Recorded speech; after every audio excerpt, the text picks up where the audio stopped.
Rosu, atasa rosu, akala oli, potaleji potaledo. Alade rosu, akpanvilavi, anamli koko, abusuma akpe aku, avirero kome, osakpata vodun jengle mezo, olakwiti alabi opodo klewe, ekwe wini gbo, nyawa nubo krito chayi, okpakpa sovira chinokon, vodun riyaga, bubu yabu, osetrose, gbotrogbo, emeta huhu ebe yele kpegba ekpe ntɔ be yela yi bɔkɔ ameta vava efio be. Aƒometɔ ɖeviwo wotɔgbe azãtɔ edzidzi ŋutɔ mi gbava do go kpɔ ele si gbe tukara va wo gã mi gase nye be ŋkɔ kpɔ ele si gbe egbea ebe ŋkekea ele si gbe egbe vendredi maître fayon gbanɔ kamɔgba yo mi bi miagba va srɛ̃ kpɔ miagba xɔ nyaŋtsi ɖewo le egbɔ maître fayon aƒea mia ɖe ɖeviwo ɖe vodowo ɖe miƒo atɔgbo ƒo ɖe miata vɔa mi ƒo ɖe miata vɔ nyɔnu awɔ fafa ne va ŋɖe sia ɖe fafa ɖo la va kpoe akpe maître fayon kɛntɔwo su kɛntɔ nyɔnu kee nyi ame le bufun sɔ ame ŋutia woatɔ kpoe la yin ba la miatɔ fafa kpo mi le di lɔ ami lo maître fayon mi da akpe no maître fayon deke mi gava ɖo gbɔ le deke atɔxɛ ɖe nukɛntsi mi gava ɖo gbɔ ele si be mi gblɔnya ɖo va yin sɔ gbogbo ɖe be dɔke mi le wɔwa mawo la wo nyatsa miatɔ aleke amewo va le ƒonuƒo amewo va le ɖe gbe fã le gblɔnya nyuia mawo ne gba wɔe miagba wɔ dɔ awu nene ne mi Togo dukɔ Benin dukɔ Amerika dukɔ France dukɔ katã wo ne kpɔ ɖeɖe si be ale si pasɔ le wɔ nenea miatsa mi be la akpe ɖo miawo ke bu mɔwoa le miabe dekɔnuwo ŋutia ta akpe ne maître fayon deke mi be miabiɔ mi be so yin sɔ mi va mia gbɔ egbea ele si be mi gba va amedzo le mia gbɔ miawɔ tsatsa miadzo le deke aleke nu le ɖo le mia gbɔ maître fayon. Deke nusẽ le nu ɖe ye deke kenfɔ ye trɔ ka agbasa bɔn egbe journée nyuie ɖe be yin journée dzidzɔkpɔkpɔ be journée be yin mi da akpe ne maître fayon akpe ne tɔgbo blukpoa tsetse la va kpoe eɖoa tse kpoe ami parce que klinia ko yin klinia ke wɔna dɔ na ame ko le alɔ eme asi eme le wɔ dɔ na ɖeka ɖeka parce que ne afɔ matin ke nya nkana fɔfɔ na wa kpata nene wɔ ne wa mate nya wɔna le gbedome nɔ kusu be woatsa ne nɔnɔ nyuie ɖe wa be viwo ne nɔnɔ nyuie ɖe wa srɔ̃ wo alo wa famiwo ne nɔnɔ nyuie ɖe nklinia dzi na ame koe wa mi da akpe no enyo le deke mi va biɔ mi enyo ne be so nsɔa mi le va mi le wɔ sakpata be dɔ na ame ɖewo ɖeka si be miaƒo ŋuƒoƒo sakpata ŋuti deke mi sɔkpɔ enu dzi. Tuma ne vodun sagbata vodun le benya ayi vodun be vodun sagbata wa parce que ye do anyigba précisément donc no onyame ne vodun sagbata ne osugbo ya vraiment autant metia ele noame ele protection be akpa godzi quoi ne vodun sa parce que keke amena mere pepe la wonde so ntio badia ne so be ame préparer o la kenda ingba c'est fini voir protection que benya ne de mena me mate se gomo e gomo e bina de fike yan le protection générale que mi le gloire faut nous savoir taper protection générale à yan wone parce que ti mi ora ne yen ji en be en le de mena mi gba tro va gbe video ne oyame ka ke mi wo protection ka mi wo no anu faut nous savoir que mi le subole ayin gba yaji na me de pe la zon le ka me ngba e mo la zon ayin gba e hun be yin ayin gba na me agbele ne de to be amare bususu bara ne mi wo ne be nu no ne sofu sagbata so gboro nti wa ati amea ne mi wa ne duboa egbea ke ngosala doa ento me dia la ko be conséquence parce que vodun ke amea la so do vodun amea vodun mo yin ayin maji bere a vodun mo na ya me ore ayin maji bere donc au fond amea vodun sagbata ya eyin vodun de benya do puissance yiyon ayi vodun ayin gba be vodun ayin vodun akọ des fois Obula be na le ndo bouton do kora la korunti o viola be fodu sagba ola be anyi ye korunti o. Ese mo ma ton ko le funa me ane ne be nu acha le kora me le mpetia ebe nu acha le fun ba ma su acha le ye mi so na me o. Donc fodu wa mi fodu de be yin o na nu bara. E a sauver na me gbogbore, e sauver na me nto ni be black be yan yo. No igbenya me si ameko le ne de to be afala so ne o le fodu ajia c'est fini. Be subo fodu ale afa ne fodu la fa poli oji ko a asubo mi le fodu ayole o ma dun pele fi amu ne bere mo mettre fire mi da akpene ya be nu komedede mi po jo le mi agbo parce que ça pata be côté a mi po la ba détail vous le yore le fun parce que enua pelika be do be mi ole ye vodua mi subo na vodun de be mi elisi be pita trotro ene kwa ye mi wona ka se ba huno ame oso na be ne ame oso na fiso afiu vana ovana surago des fois fike mi le ga fi enu to nya pia le kan yivo gbogboro ne mi le pa mi laro pa mi osubo me ne mi le gura mi ntia mi manya bi ale America channel wa mi America channel wa mi material kuncho nya pata ko for c'est ça pata chana kai manya me la me du ma lo ma pa me avec le fili ils sont en train de comme le fou va trop pour la femme c'est ça et nous on de nous c'est nous on glibe nous c'est garder bi ye ne gamu be ba do pare mi apata mi bona le fun bio na dagbe abio dagbe do modali duke mento mi bato le wono ya mi bio na fafa kora no duaji togo be duaji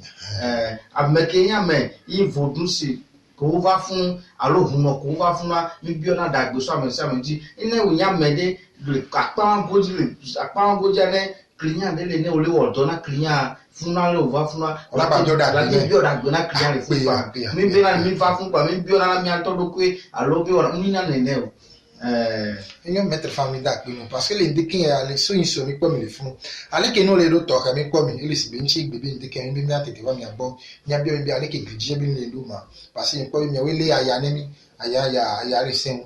ile si be mi le aya egbe kudo so an kwa aya kare me vi me kare so inso aya esen eso bleu en kwa egbe aya ba kare me ya da pe ni bi mi o le doji mi o le be doaji mi o le odoa ni me se o chana no godu mi a chana ke mi o me be dorwa ni lo do nu e mete fali dikin ya mi aga bi mi enyade sokulu idan ba paji si be ni be idan e jo ple ame ale ke o we no nyana be idan la me ya gbo e la me ya gbo mete fayon côté wane onyame ne eda ojokuda kimbo lanya des fois ganu la down le tv don down la po on to doku la po on to doku la le apume la no to sa me kwa o so no down le kia merci o la no po down o ko fi eke na ile fia nenu ale dien ne le don pour nyanya ne de to be ma kwe ye ma so po vovoa ya ma no po e ku nu ku fi le ke vo mi la no bo mi ma no po nene be le wa ola te na ile ke fi ola va no enu agbo côté vis-à-vis ne ole posin wa to gbia anya bi na le e da cha da le do mpuno e da ke le fun do na mpuna me have ye bi na le oyin mere mami mami se to gbo wa enwa elevu enwa be doa le ke wona do mami sio makuno mami o to wa na nebenu wa na nebenu va no ya mericha ne de to be kafra ko le funa noa ejivi evi ke be ya vioku o va fu ko va fwa o va bukono bo va kanu e be to be e va do so dan e be na le edanwa ye jana evia donc funa me ne ojiwa be no so na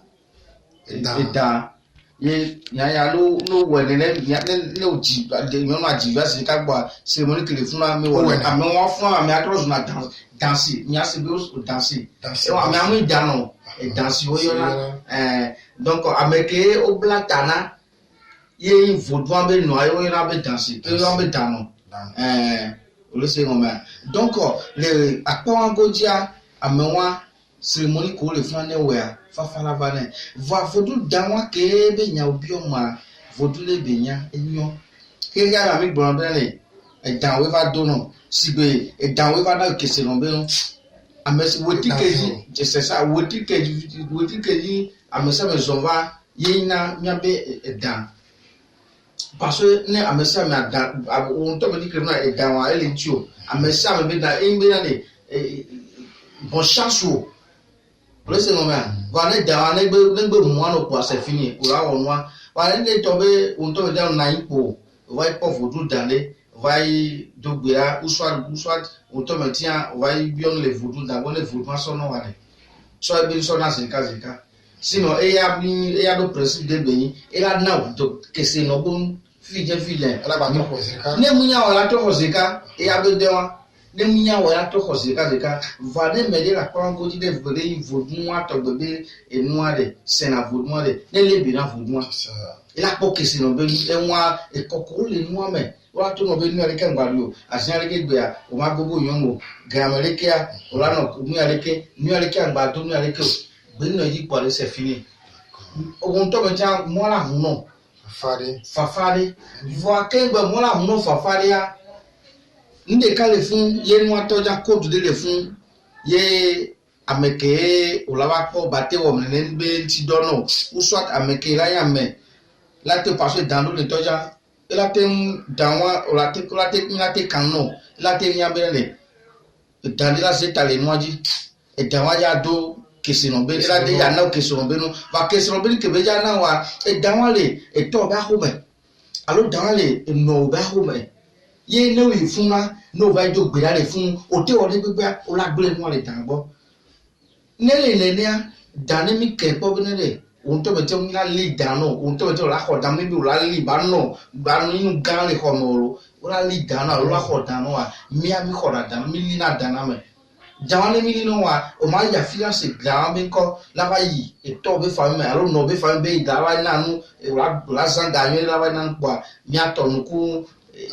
akwa me fiwa o la to ngbedo e wa to ble le funa o mu ina ne no o le se no ba donc o le funa me a ele be ya vodun dan nu yo de be ye ana me le subo boare c'est fini parce que c'est clair que les noirs mais bien aller merci vodun de pepe exemple vodun de pepe vi ne o se ha vodun me ko wa vodun goa vodun a no ne lu a zero ni ke bere ji anu we ko are ba to no na pin so ne ao ken bola na lu vodun wa ngba so direct leke i vodun agbo gbe na re wa ayo ame o la ba ame o so da me ke pour aller na vodun yo la gbe no bra re ye jane nu aleke uswa de la gbon be be ile ji nu aleke de wo nu aleke na ya no le gble a no wa la gbon ye no la gbon foto wa la to e va ken bola on ne a o la fon me on to de ka ye alode le fun o la gbon no ye o la te wa we no we sa me ma po boko ava so ndu ava na le gbedu c'est ça ne no va so na kware wa to na bi na de to no me ko na le fun be e jane lu pe nu ke wa gbe ne le ndike me kware pa fo no cha ese mo va ko du be ngwa mi ma te nbo nu wa kata le furo maji alola c'est ça ne amene to nu be ne be nu re ne tete va mettre fa e o so ne yo ne ma ne no ba ko la pa lo ne po ekran ji po la po no ba era ko no c'est ça e ne ma de ma go me ne anu to e better family da pe sigbe amende ole ke oji o na vodun be mami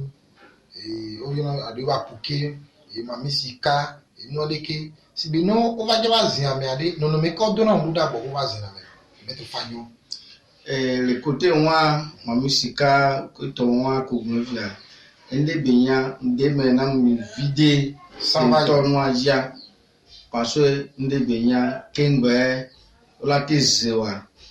on to metia o la po na nyondole kaflalo nyondole wa o mu ma mission o la o sabe kaka o bia on to metia be nu donte metia be jara lo zeka esprit a ezina me se ka parce que e ya nu ke ya di wa ne gbe po nu ale wa ke le ke avec wa biria ye wa fike ma me fike be wora fike moi les wa profiter na le wa se ka le ka la ton podo do no d'accord ye kon ton podo do no a usu la ten ju ase usu ata 0 omuke inu in activité ke wo to be to la o la po gacha ni o le wo ja 0 right no kan na ogbono yo la te gbono be ale enu ale ke linchi o va o nu ale ke be ndo no we ya o la po be nwa va do mu ya ela gbo linchi o la gbe le e o to be to la le ga nu pratique on ba po nko gbe o la ko nko gbe le o ka la ko nko gbe apa me do le to ya fi oyin na mamisi ye wa no mu wa be ko nu pata wa re agbomuyana no o tra te de so fi láti bi de ka lo zandia o la ju lo so agbo la wa do ji de ka fi zandia wa to ju lo so agbo ma mi na ye na ene o le se ngo ba e wa parce que o ma mo wa to gbe ya judo le tata juwa o mate no iku usu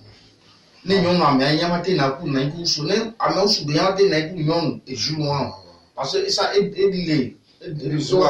c'est ça sinon ne wa to mete no le kia akpobira le wa be ne nyon be fia e soa elava les jours va au keyin e soa que le komo no le wo no ya nuyon c'est ka no le no agbe no iyo mettre famille da pe ale ko le no ko me ni ndi kian jochi ni to mettre famille ga bio mi enyande si be amendo le ojo na kudu enu e bebe nko nto ya be ma wa pe puta ndi si aje ma wa yin ameke do mi na ngbanjia amedo lia ojunya alapa amedo blena mia no vi mia dadado be on pote mu ya de kiva alo te vina mi jojo kele wa si on pote va on so ble do me no ga me no ko le julanya ka fra le ame won de kele o mo de est ce que o la pon ko gbe de anu ko le wa de o la pon vide le mi a mettre fa yo mi mia ho nyo na mi agbo de ke ya le akongoja ameko nya me ye huno beyin o va egbo o la to no benare enu ya kele khomo wa lonu akoso dara fide enu ya yere nanu ya rike awache amewa ele profiter kabeleji amewa le jigai parce que ton sinon enu ke amewa vai ni de be si la fanu ye be we e vai se no le don pour le ka be se ye be to be enu awo nwa ye nu acha ele wa be do ka na niveau de amata wa to problème budodo tamu ya nuku ko ni ale ki bera gérer no ra mu zero e amara to problème la kan la wa se gbe re ni ne be nwa e gbogboro wa so pastor o be nu wona e igbe na pastor igbe na wa we gun no de gun no wona nu wa le ko pastor wa o la ye wa ne ka lo ne o ko nu ya ke gbon le fia ne o nya me kokko wo le nu antia nu mese ye untia yem yi ko ayendo mo ko to nko dodo na nyento na ye o to nko dodo na we ko donc kebele ne wa melo le toja ne omudojo alo no lo wonwa be wonwa ne blele tivile pastor blele tivile pore wa do no zika wala be o ne va lo ebe nu ko ka pata so ko wa file ko to le krike ko gbe ame o ma yin ko ne onwa la o na mere o na me direct ngba binale ekuti aleke lonu aleke va awo mi aleke la wa to chaka mi anto ga bezan me mawo va kengbe o la mi alo problème sérieusement kengbe o la tem no lene la te résoudre mi atop me tia be ya o la do fondation e no anto be fondation donc o la wa pe o bi mi pe leji o la do e nene bele wa kengbe o la te to wo no to do ati so commencement na me ya parce que commencement en binale ko dun wa to jan matena ameo commencement opo fike milia ni atogbe o lati wo mu fun vai alo lati ja mesun san o swat o ya metia lati wo gbegble wa wo gbegble va so de protection ke be ento metia wo ya no ande pe ma asisu ento metia ju ye ela ebe via nem ko ne be ataka ebe via la te ho attaque mo ato va ne o nya melo va o no bo alo bu kono bo no kan no wa o la to no be le krike no ke no pata nya me ba gbo re so mu sia nu ke le krike ame te dona pona mea sonu de ka ne la die me ko de ka